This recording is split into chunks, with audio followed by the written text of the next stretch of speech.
ابن آدم، خدا نے آدم علیہ السلام کو زمین پر اترنے، ہل چلانے اور کاشت کر کے زمین کو زرخیز اور آباد کرنے کا حکم دیا۔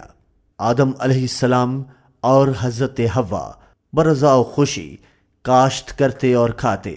کچھ مہینوں کے بعد حضرت حوا حاملہ ہو گئیں اور انہوں نے جڑواں بچوں کو جنم دیا، ایک لڑکا اور ایک لڑکی۔ لڑکے کا نام قابیل اور اس کی جڑواں بہن کا نام للوا رکھا گیا کہ جو بہت خوبصورت اور معصوم تھی۔ وقت گزرنے کے ساتھ حضرت حوا دوبارہ حاملہ ہو گئی اور ایک بار پھر انہوں نے پہلے کی طرح جڑواں بچوں کو جنم دیا اور بیٹے کا نام حابیل رکھا، لیکن اس کی جڑواں بہن للوا جتنی خوبصورت نہ تھی۔ بچے بڑے ہوئے، قابیل کھیتی باڑی کرنے لگا اور حابیل مویشیوں کو چراتا تھا۔ وقت گزرنے کے ساتھ ساتھ دونوں لڑکیاں بھی بڑی ہوئیں اور وہ زیادہ خوبصورت ہوئیں۔ قابیل اور حابیل کی لڑکیوں میں محبت بڑھی۔ حابیل اپنی بہن کی طرف مائل تھا۔ قابیل کی جڑواں بہن حابیل کی جڑواں بہن سے زیادہ خوبصورت تھی اور وہ اس سے شادی کرنا چاہتا تھا، جبکہ وہ بھی حابیل کی طرف مائل تھی، لیکن قابیل اس صورتحال سے راضی نہ تھا اور اپنی بہن سے حسد کرنے لگا کہ وہ اسے اپنے لیے چاہتا تھا، جبکہ اس نے قابیل کو مسترد کر دیا۔ شیطان نے گمراہ کیا، بالکل ویسے جیسے آدم علیہ السلام کے ساتھ کیا تھا، کہ جس کے باعث وہ جنت سے نکالے گئے۔ حابیل کی اپنے بھائی کے لیے نفرت بڑھتی گئی اور نفرت دشمنی میں تبدیل ہوئی۔ آدم علیہ السلام کو جب اس مسئلے کے بابت علم ہوا تو انہوں نے اس کا ایک حل تجویز کیا۔ انہوں نے حابیل اور قابیل سے قربانی پیش کرنے کو کہا کہ جس کی قربانی سب سے زیادہ عزیز ہوگی وہی قبول کیا جائے گا۔ قابیل نے کچھ پودے لا کر سڑک کے کنارے لگائے اور حابیل نے کچھ بھیڑوں کو ذبح کیا اور نذرانہ پیش کیا۔ اگلی صبح قابیل نے اپنے پیش کردہ پودوں کو خشک اور مرجھا ہوا پایا، جبکہ حابیل کی پیش کردہ بھیڑیں پرندوں اور دیگر جانوروں کے کام آئیں، جنہیں دیکھ کر وہ خوش تھا۔ قابیل یہ سب دیکھ کر سمجھ چکا کہ وہ جیت نہ پائے گا، اور پھر شیطان نے اسے گمراہ کیا کہ اپنے بھائی سے چھٹکارا پا لے اور اپنی محبت حاصل کر لے۔ قابیل نے اپنے بھائی سے کہا، میں تمہیں مار ڈالوں گا۔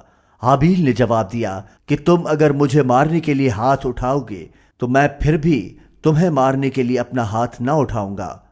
وَاتْلُ عَلَيْهِمْ نَبَأَ ابْنَيْ آدَمَ بِالْحَقِّ إِذْ قَرَّبَا قُرْبَانًا فَتُقُبِّلَ مِنْ أَحَدِهِمَا وَلَمْ يُتَقَبَّلْ مِنَ الْآخَرِ قَالَ لَأَقْتُلَنَّكَ قال إنما يتقبل الله من المتقين لئن بسطت إلي يدك لتقتلني ما أنا بباسط يدي إليك لأقتلك إني أخاف الله رب العالمين۔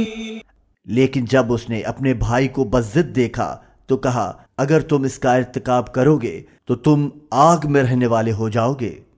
لیکن وہ پھر بھی نہ رکا اور اپنے بھائی کو مارنے دوڑا اور قتل کر ڈالا، اور اب اپنے بھائی کی لاش کے سامنے حیرت زدہ کھڑا تھا کہ وہ اس لاش کا کیا کرے۔ اور اسی لمحے خدا نے ایک کوا بھیجا، وہ زمین کو کھرچ رہا تھا، اور اس میں گڑھا بنا کر مردہ کوے کو ڈالا اور اس پر مٹی ڈال دی۔ قابیل نے یہ طریقہ بخوبی دیکھا اور کہا، افسوس، کیا میں اس کوے کی طرح بھی نہ بن سکا جو اپنے بھائی کے جسم کو چھپا سکتا تھا۔ اور پھر اس نے اسی طرح ایک گڑھا کھودا اور اپنے بھائی کی لاش دفن کر دی اور اسے ریت سے ڈھانپ لیا۔ حابیل کا مقبرہ روئے زمین پر پہلی قبر ہے۔ اس دن کے بعد سے انسان کو معلوم ہوا کہ شیطان زمین پر اس کا ازلی دشمن ہے، اور وہی انسانیت کو بھٹکاتا ہے، اور وہی انسان ذات کو گمراہ کرتا ہے۔ فطوعت له نفسه قتل أخيه فقتله فأصبح من الخاسرين فبعث الله غرابا يبحث في الأرض ليريه كيف يواري سوءة أخيه قال يا ويلتى أعجزت أن أكون مثل هذا الغراب فأواري سوءة أخي فأصبح من النادمين.